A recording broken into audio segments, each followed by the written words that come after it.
স্থাপন করেছিলেন যারা, তারা হয়তো কেউ হয়তো আছেন কিংবা কেউ হয়তো মারা গেছেন।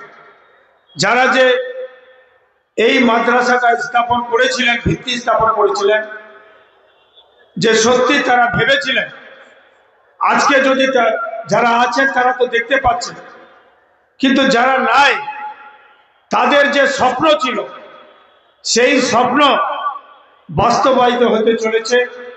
যে আজকে আমাদের এত সুন্দর একটা জায়গা, যেখানে হয়তো একটা মাঠ ছিল, আজকে এখানে এনএইচ একটা রাস্তার ফলে, এবং আমাদের সরকারের আরেকটা রাস্তা আপনাদের পিছন দিয়ে যাচ্ছে, যে এখন এই মাদ্রাসা দিন দিন আল্লাহর হুকুমে খুব উন্নতির পথে যাবে।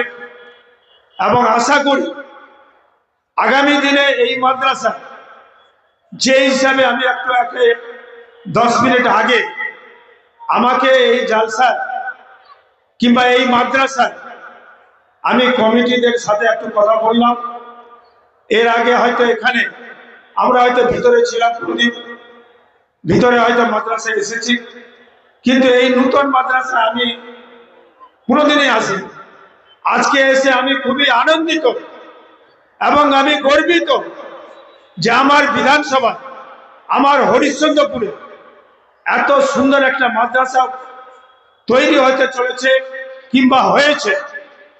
আমি আশা করি এবং আল্লাহর কাছে দোয়াও করব, এবং আমি বলবো যে সত্যিকার এখানে মাদ্রাসা যে হিসাবে রুম থেকে শুরু করে তার যে পরিকাঠামো এবং তার যে আদর্শ, এবং এখানে যে সমস্ত বালক বালিকারা যে সমস্ত লেখাপড়া করছেন, এবং ইনশাআল্লাহ তারা আগামী দিনে এই মাদ্রাসা থেকে খুবই সাফল্যমণ্ডিত হবেন, এবং আশা করি তারা এখান থেকে তাদের যে উদ্দেশ্য, তারা যে আগামী দিনে সুশিক্ষিত হয়ে হবে এবং এই মাদ্রাসার নাম উজ্জ্বল করবে।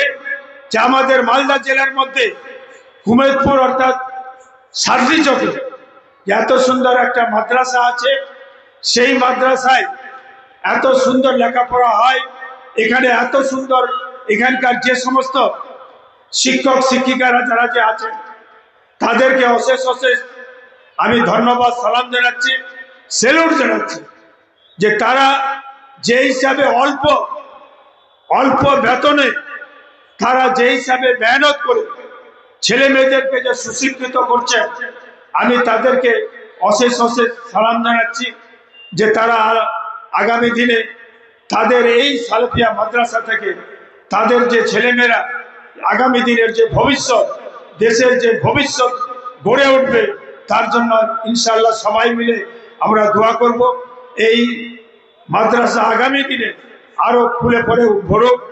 আজকে এই জালসার সাফল্য কামনা করছি, আগামী দিনে আরো বড় হোক, আগামী দিনে এই মাদ্রাসাটা থেকে আরো বড় বড় সুশিক্ষিত হোক। আমি এই কামনা করে, এই জালসার সাফল্য কামনা করে, এই মাদ্রাসার পাশে ইনশাআল্লাহ আমি আছি এবং থাকবো, এই কামনা করে আমি আমার কথা শেষ করলাম। সবাই ভালো থাকুন, সুস্থ থাকুন এবং ধৈর্য সহকারে আপনারা থাকুন।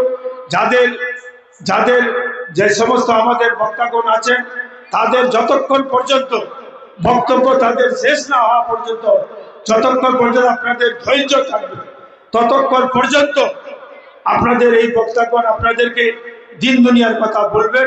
আপনারা অতএব ধৈর্য সহকারে এই জালসার যারা যে বক্তাগণ আছেন তাদের বক্তব্য শুনবেন, এইটুকু বলে আমি শেষ করছি। এবং আজকে আমি কমিটির সাথে কথা বলেছি, যাই হোক কমিটি আমারই নিজস্ব লোক, আমি ওনাদের সাথে আছি এবং থাকবো, যেটুকু আমি পারছি দিয়ে দিচ্ছি। আমাকে কমিটির তরফ থেকে একটা লাইট দেওয়া হয়েছে, আমি ইনশাআল্লাহ করে দিচ্ছি। এবং এখন বর্তমানে আমি 10,000 টাকা দিয়ে যাচ্ছি এবং একটা লাইট আমি দিয়ে যাচ্ছি। এবং আগামী দিনে আমি কথা দিলাম, আমি যা কথা বলি ইনশাআল্লাহ আমি কথা পালন করি। আল্লাহর কাছে আমি সব দিনই আমি দোয়া করি যে আমি এমন কোনো ওয়াদা করি না কোনো ধূর্তবাজি কোনো কথা বলি না। আমি যা বলি ইনশাল্লাহ সেটা করি।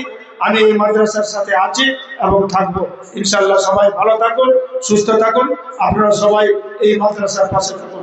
আসসালামু আলাইকুম রহমতুল্লাহ ওয়া বারাকাতুহু।